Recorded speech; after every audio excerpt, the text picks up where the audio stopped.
Get well soon, ইস্টবেঙ্গলে খুললাম খুললাম ব্যাপার। তো আমার আগের অডিওটা শুনে একজন কিছু মন্তব্য করেছেন বা প্রশ্ন করেছেন রাদা। তো সেই প্রশ্নের উত্তরটা দিয়ে দেবো, তারপরে এই ইস্টবেঙ্গল এখন এক যে একটা দেখছি এটা কেন একটা অদ্ভুত খুললাম খুললাম ব্যাপার হয়েছে, মানে যেটা বেডরুমে হওয়ার কথা সেটা খুললাম খুললাম হচ্ছে, যেটা খুললাম খুললাম হওয়ার কথা সেটা বেডরুমে হচ্ছে। সেটা নিয়ে আলোচনা করব। তো আগে আমার আগের অডিওর দুটো প্রশ্নের উত্তর দিয়ে নিই। প্রথমত একজন প্রশ্ন করেছেন ওখানে, বেশ ভালোই প্রশ্ন করেন, যে তার মনে হয়েছে যে হিরোশি হয়তো এডুকেটেড এবং হিরোশি হয়তো ভালো পারফর্ম করতে পারবে নাম্বার 9 হিসেবে। দেখুন, হিরোশি এডুকেটেড কি এডুকেটেড নয় একটু আমাদের অপেক্ষা করে দেখতেই হবে। অন্তত প্রাথমিক আমরা যা দেখেছি মনে হয়েছে এডুকেটেড, কেন জাপানে কোরিয়াতে ভালো একটা এডুকেশন সিস্টেম আছে, মানে সামগ্রিক একটা এডুকেশন সিস্টেম যথেষ্ট ভালো, ওদের ফুটবলে তো অবশ্যই। সেটা আমরা দেখেছি অনূর্ধ্ব 17 যখন খেলা হয়েছিল, যে ব্যাচটাতে গুইতে গুন্নার ছিল, জাপানের যে অল্প বয়সী ছেলেরা, মানে তাদের পায়ে মনে হচ্ছে ম্যাগনেট রয়েছে, এমনভাবে তারা বল রিসিভ করছে, ছাড়ছে, হাই স্পিড বল ধরছে, ছাড়ছে, টেকনিক্যালি পারফেক্ট কাজকর্ম করছে। সুতরাং ওদের একটা তো লেগেসি এডুকেশন সিস্টেম আছেই। তো শিক্ষা নিয়ে হয়তো খুব একটা চিন্তার বিষয় না হিরোশির ক্ষেত্রে। হিরোশির ক্ষেত্রে যেটা চিন্তার বিষয়, ও কতটা ফিট আমরা এখনও ঠিক জানি না, কতটা ফিজিক্যালি ফিট। এবং শুধু ফিট নয়, ও হয়তো খুব ঢ্যাঙা লম্বা, কিন্তু মানে বিশাল মানে পাওয়ারফুল নয় আপাতত যা মনে হচ্ছে। এবং আপনারা যদি দেখেন ইসমাইল যে টিম গঠন করা হয়েছে, কিন্তু একটাই নাম্বার 9 আছে, মানে এই মুহূর্তে যারা ফার্স্ট টিমে খেলছে দেশি বিদেশি মিলিয়ে একটাই নাম্বার 9 রয়েছে, সেটা হচ্ছে হিরোশি। আপনার যে হামিদ ছেলেটাও কিন্তু বেসিক্যালি উইঙ্গার। তো একটা যদি একটা টায়ার 1 লিগ হয়, সেটার নাম আইএসএল বা যাই হোক, সেখানে ম্যাচের পর ম্যাচ হিরোশির পক্ষে 90 মিনিট নাম্বার 9 হিসেবে কতটা সম্ভব হবে শারীরিকভাবে সেটা আমাদের দেখতে হবে। কেননা নাম্বার 9 যদি ওয়ান স্ট্রাইকার সিস্টেমে খেলে, তারপর কিন্তু একটা ফিজিক্যাল একটা সারাক্ষণ একটা ঝক্কি আসতেই থাকে। তো সেটা সামলে কতটা কি করতে পারবে হিরোশি সন্দেহ আছে, যদি না একটা ব্যাকআপ নাম্বার 9 আনা হয় আমাদের। তো এই গেল। আরেকটা বিষয় নিয়ে সেই ব্যক্তি একই কথা বলেছে যে ইমামি অল্প বাজেটের জন্য বেশি ভালো ইন্ডিয়ান নিতে পারছে না, যার দরুন আমাদেরকে যে স্কাউটিং এটা একটু সাইন্টিফিক করতে হবে। প্রথমত সাইন্টিফিক কথাটাতে আমার আপত্তি আছে, কেননা লজিক আর রিজনিং এটা কিন্তু সমস্ত সাবজেক্টেই আছে। আপনি ইতিহাসও যদি বা পলিটিক্সও বা সোশ্যাল সোশ্যাল কোনো একটা কোনো ইনসিডেন্ট যদি লজিক্যালি অ্যানালাইজ না করেন বা সেটা ঠিকঠাক এভিডেন্স না দেন, মানে দাঁড়ায় না। সেক্ষেত্রে সায়েন্স কথাটা একটু অনেকে যারা আবার সায়েন্স নিয়ে পড়াশোনা করে একটু বিজ্ঞর মতন আলোচনা করে, তারা ম্যাক্সিমাম আনসাইন্টিফিক হয়। তো আমরা বলা যেতে পারি লজিক্যালি র্যাশনালি ব্যাপারটা অ্যানালাইজ করা হচ্ছে কিনা বা ডকুমেন্ট করা হচ্ছে কিনা। ঠিক আছে, সেটা তো অবশ্যই দরকার। আপনার যে স্কাউটিং প্রসেস, আপনার ডেভেলপমেন্ট প্রসেস, সেটা নিয়ে আগে অনেক ডিটেলে আলোচনা করেছি। কিন্তু যেটা হচ্ছে যে ইমামি পয়সার জন্য ভালো ইন্ডিয়ান নিচ্ছে না, এটাও ঠিক কথা নয়। তার কারণ আমি এটা আগে ব্যাখ্যা করেছি যে আইএসএল আসার পর একটা rolling long term contract concept চলে এসেছে, যার দরুন কিন্তু আপনি চট করে ভালো প্লেয়ার পয়সা দিলেও পারবেন না। ওই যেমন আপনি হঠাৎ করে পয়সা হয়ে গেছে, আপনি হিরোর প্রেম ভাঙিয়ে প্রেমিকাকে তুলে আনবেন, সেটাও পারবেন না। তেমনই একটা রোলিং কন্ট্রাক্টে আমি বলেছিলাম, যদি কেউ মিস করে থাকেন পরে আবার আলোচনা করা যেতে পারে।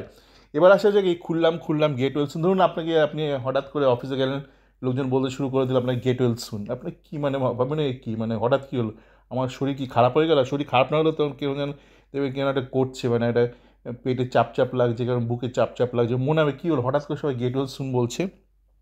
তো আমি অদ্ভুত হয়ে দেখলাম আজকে, মানে ইস্টবেঙ্গল মিডিয়া থেকেই মানে যে ট্রেনিং সেশনে হঠাৎ করে দেখলাম আমাদের কোচ অস্কার বুজো সবার হাতে একটা নীল ব্যান্ড বেঁধে দিচ্ছে, কি নেভার গিভ আপ। ওই ব্যান্ড আপনারা অ্যামাজনে পাবেন, বিভিন্ন কালারে পাবেন, লাল, নীল, গেরুয়া, সমস্ত রঙেরই পাবেন। সামনে ইলেকশন আসছে, ইলেকশনের পর যে পার্টি হেরে যাবে সেই পার্টির যদি কোনো বন্ধু থাকে তাকে দিয়ে দেবেন। সেই পার্টির যেরকম রঙ আছে বললাম না, সব নীল নীল আছে, মানে তৃণমূল আছে, আপনার এই গেরুয়া আছে মানে বিজেপি আছে, আপনার লাল আছে। আপনার বন্ধু মনে অনেকে থাকে, আমার পরিচিত মানে বিভিন্ন পার্টি, মানে পার্টির ভক্ত বিভিন্ন বন্ধুবান্ধব আছে, ভাবছি তাদের জন্য এরকম করে দেবো। অ্যামাজনে পাওয়া যায়, একই সাথে পাওয়া যাচ্ছে বান্ডেলে। তো যাকে এই নীল রঙের কিনেছে নেভার গিভ আপ, সেটা দেওয়া হয়েছে। এবং সেটা যে দেওয়া হয়েছে সেটা আবার মানে কেউ কেউ জেনে ফেলেছে। আমি তো প্রথম প্রথম এত ছোটো কে দেখতে যাচ্ছে, কারণ কিন্তু নীল এত কোনো একটা রাখি বন্ধন টাইপ, এখন হয়তো রাখি পরিয়ে দিল অ্যাডভান্সে, রবীন্দ্রনাথ পড়িয়েছেন এটা রাখি বন্ধন, হ্যাঁ হয়তো এটা রাখি বন্ধনের মতন করে দিল, ভাতৃদ্বিতীয়াতে একটা রাখি বন্ধন করে দিল, একটা অকাল রাখি বন্ধন করে দিল হয়তো, ভাবলাম। তারপর থেকে একজন আছে, মানে সে আবার ভেতরে খবরটা অবশ্য আগে থেকে জেনে যাবে, যে বলেছিলাম না জেসিল ফেসিল, সে আবার আগ বাড়িয়ে বলে দিল সে আবার আকবরী দুটো কথাবার্তা বলেছে, সে আকবরী বলে দিল নেভার গিভ আপ। তারপর আমি ওটা ছবিটা একটু জুম টুম করে দেখলাম, সত্যি তো নেভার গিভ আপ। তারপর দেখলাম অ্যামাজনগুলো পাওয়া যাচ্ছে নেভার গিভ আপ। তো মানে মানে জানি না, মানে হঠাৎ করে আপনি গেট ওয়েল সুন বলে দিচ্ছেন, মানে আপনার কোনো বক্তব্য আছে, ক্ষোভ আছে আপনার সাপোর্ট স্টাফে, সেটা আপনি খুললাম করে দিচ্ছেন রাগঢাক না করে। আবার সবার সামনে সমস্ত প্লেয়ারের হাতে বেঁধে দিয়েছে, মানে সবাই গিভ আপ করে দিয়েছে, মানে সবাই হতাশ। মানে আপনি তো এটা পাবলিকলি এন্ডোর্স করছেন। আপনাকে যদি কাউন্সেলিংও করতে হয় কাউকে, সেটা তো আপনাকে ভেতরে করতে হবে, মানে সবার সামনে এটা করছেন কেন? আমি গতকালই পড়ছিলাম এই গোল বলে যে সুভাষ ভৌমিকের বইটা, অনেক দিন আগে কেনা, মাঝে পড়া হয়নি, অর্ধেক পড়ে রেখে দিয়েছিলাম, কালকে অনেকটা পড়ছিলাম আবার। পিকে ব্যানার্জি কী করে মোটিভেট করতো, ভালো করে লেখা আছে, মানে কী করে বিভিন্নভাবে, মানে বিভিন্ন কায়দায়, মানে সুভাষ ভৌমিককে চার্জ আপ করতো, সেগুলো লেখা আছে, মোটিভেশনের বিভিন্ন মানে এক্সাম্পল দেওয়া আছে। তো আপনি এইভাবে একটা জনসমক্ষে সবার হাতে নীল একটা বেঁধে দিচ্ছে নেভার গিভ আপ বলে, মানে তারা হাত তুলে দিয়েছে, আপনি এটা এন্ডোর্স করলেন না ব্যাপারটা, নেভার গিভ আপ। আরেকটা জিনিস আমি বুঝি না, এদেরকে নিয়ে বলছি, আরও একটা বিষয় বলবো, যে যে ব্যক্তি বলে দিল নেভার গিভ আপ, সে আর একটা খবর মানে মুখ ফসকে বলে ফেলেছে, সেটা থেকেই বোঝা যাচ্ছে কোত্থেকে খবরটা আবার এদিক ওদিক হচ্ছে। তো তার আগে বলি যে আমি দেখছি যে অনুশীলন হচ্ছে, ওখানে রন্ড ফন্ড এসব হাবিজাবি হচ্ছে, কুকুর খেলা হচ্ছে নাকি, মানে ঠিক আছে, খুব একটা স্ট্রেস দিতে চাইছে না, চাঙ্গা রাখতে চাইছে প্লেয়ারদেরকে, ঠিক আছে। কালকে ম্যাচ মানে ডেম্পো তো একদম জুনিয়র ছেলেরা খেলছে, কোনো বিদেশি নেই, ঠিক আছে সেদিক দিয়ে। কিন্তু ঘটনা হচ্ছে যে এই যে বিভিন্ন ট্রেনিংয়ে সেশনে আমরা দেখছি যে কোচ গিয়ে, মানে অস্কার বাবু গিয়ে উনি মানে খুব লেকচার দিচ্ছে প্লেয়ারদেরকে। দেখুন না, প্রথমত একটা মাঠের সমস্যা আছে আমাদের কলকাতাতে বলুন, মানে ভাড়া করতে হয় এদেরকে, বা এই গোয়াতে গিয়ে ভাড়া করেছে, যেহেতু এআইএফএ মাঠ দেয়নি ঠিকঠাক, সেখানে মাঠে গিয়ে মানে এতক্ষণ দাঁড়িয়ে লেকচার দেওয়ার কী আছে? আমার তো মনে হচ্ছে সেই গানের টিচার, জানেন তো, মানে অনেক গানের টিচার আছে যেগুলো রবীন্দ্রসঙ্গীত শেখায়।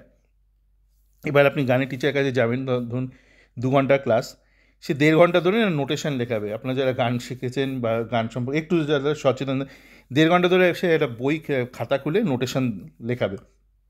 এবং এটা আজকে মানে এমন নয় যে আজ থেকে 30 বছর আগে, 30 বছর 40 বছর আগেও যেমন ছিল, 50 বছর আগেও ছিল, আজকের দিনও অনেকটা সেরকমই আছে। মানে ওই আপনার ফটোকপি কনসেপ্ট এসে যাওয়ার পরও এগুলো আছে, ফটোকপি, বাট যেটাকে আপনার জেরক্স মেশিন বলেন, টেকনিক্যালি তো ফটোকপি, তো ফটোকপি প্রচলন, মানে টেকনোলজি এসে যাওয়ার পরও জিনিসটা আছে। একটা হয়তো 1.5 ঘন্টা ক্লাস, সেখানে 1 ঘন্টা ধরে নোটেশন লেখাবে, একটা খাতা, স্বরলিপিতে পাওয়া যায় রবীন্দ্রনাথের, সে বসে বসে লেখাবে।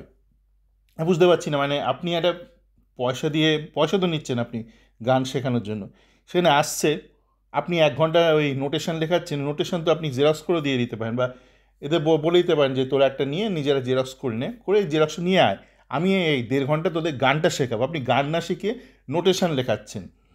টিচাররাও করে এরকম, স্কুল কলেজে করে, এসে হলুদ চোতা খাতা নিয়ে, মানে 1 ঘন্টা 45 মিনিটে 50 মিনিটের ক্লাস, হয়তো 45 মিনিট ধরে বোর্ডে লিখে গেল চোতা ধরে ধরে, তারপর পড়ালোই না, মানে ওইটা নিজেরা বুঝে নাও। এই যে একটা এডুকেশন সিস্টেম, এই যে এটা যে দেখছেন অস্কারের যে এটা এডুকেশন সিস্টেম, এটা কিন্তু আমাদের দেশে বাজে শিক্ষক যারা, নিম্নমানের শিক্ষক, তারাও কিন্তু চিরকাল করে এসছে। সেটা আপনার প্রথাগত শিক্ষা বলুন বা আপনার গান বাজনার ক্ষেত্রে একই জিনিস করে এসছে। একটা ক্লাসের ম্যাক্সিমাম টাইম তারা এইভাবে নষ্ট করে গেছে। আপনি হোটেলে তো আছেন, মানে প্লেয়াররা তো একসাথে হোটেলে আছে, তো মোটিভেশনাল স্পিচ তোমাদেরকে এই করতে হবে। একজন জিজ্ঞেস করলো যে সুপার কাপ যে একটা এএফসি স্লট আছে আজকে প্রেস মিটে, সেটা নিয়ে বলছে হ্যাঁ আমি প্লেয়ারদের বলেছি, এবং সবগুলো মাঠেই দাঁড়িয়ে বলেছে। কেন মাঠে দাঁড়িয়ে কেন আপনাকে বলতে হবে? আপনারা তো একসাথে হোটেলে আছেন। এই ধরনের ভাটের কথাবার্তা, মোটিভেশনাল স্পিচ, ভাট বলাও ঠিক না, একটু মোটিভেশন দরকার আছে। এগুলো তো আপনি হোটেলেও বলতে পারেন। আপনি যখন মাঠে আসছেন, বাস ভাড়া করে আসছেন, এআইএফের থেকে বাস জোগাড় দিতে পারেনি, পয়সা খরচ করে বাস ভাড়া করছেন, মাঠে আসছেন, হয়তো 2 ঘন্টার জন্য মাঠ ভাড়া নিচ্ছেন, মাঠে দাঁড়িয়ে দাঁড়িয়ে এগুলো বলতে হবে? তাহলে অ্যাকচুয়াল যে ফুটবলটা শেখাবেন কখন? এই তো মানে আমার সেই ওই মানে গানের সেই বুড়ো হাবরা গানের শিক্ষক বা ওরকম ফাঁকিবাজ লেকচারের কথা মনে হচ্ছে, যে ম্যাক্সিমাম টাইম নোট লিখিয়ে লিখিয়ে শেষ করে দিত। তো আপনি মাঠে দাঁড়িয়ে দাঁড়িয়ে এত কথা কেন বলছেন? আর আপনার কলকাতার ক্ষেত্রেও মানে একজন দুজন হয়তো বাড়িতে থাকে, ম্যাক্সিমাম তো আপনার হোটেলেই থাকে। আপনি সে ভাটের কথাবার্তা আজকে টেকনোলজির যুগে আপনি দরকার অনলাইনে বলুন বা সামনাসামনি, ঠিক আছে, হোটেলে বসে বলুন। আপনি মাঠে এসে 2 ঘন্টার জন্য মাঠ ভাড়া নিচ্ছেন। অলরেডি সন্দীপ বলেছে যে সে সময় পেতো না গোলকিপারদের ট্রেনিংয়ের জন্য 10-15 মিনিট। আপনি তো 45 মিনিট ধরে ভাট বকছেন।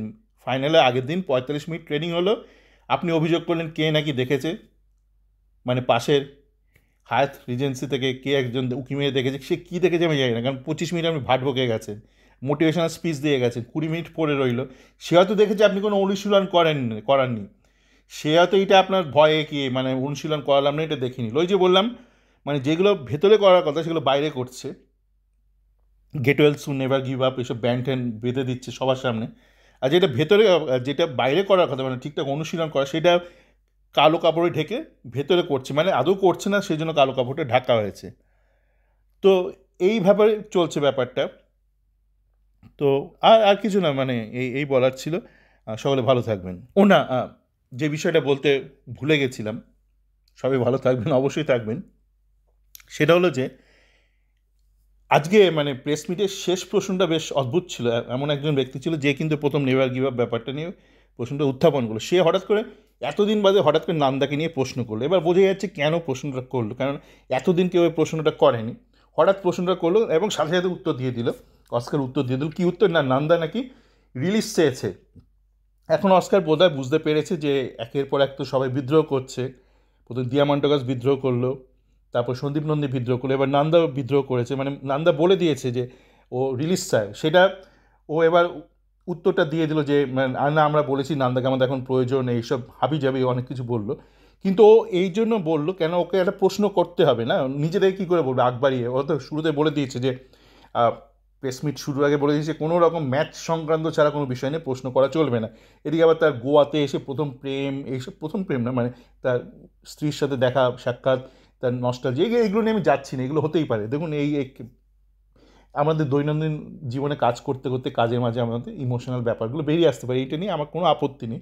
আপত্তি হচ্ছে এই যে আপনি সবার সামনে একটা নেভার গিভ আপ ব্যান্ড বেঁধে দিচ্ছেন, বা আপনি যেটা প্রশ্নটা করালেন, কেন প্রশ্নটা করেন, কারণ আপনাকে উত্তরটা দিতে হবে। কেন উত্তরটা দিতে হবে না, আপনাকে কিন্তু মানসিকভাবে প্রস্তুত করতে হবে সমস্ত সমর্থকদের, যে নান্দা বিদ্রোহ করে দিয়েছে, নান্দা বলেছে সে ইস্টবেঙ্গল থাকতে চায় না, এই নিয়ে ইতিমধ্যে কথাবার্তা শুরু করে দিয়েছে।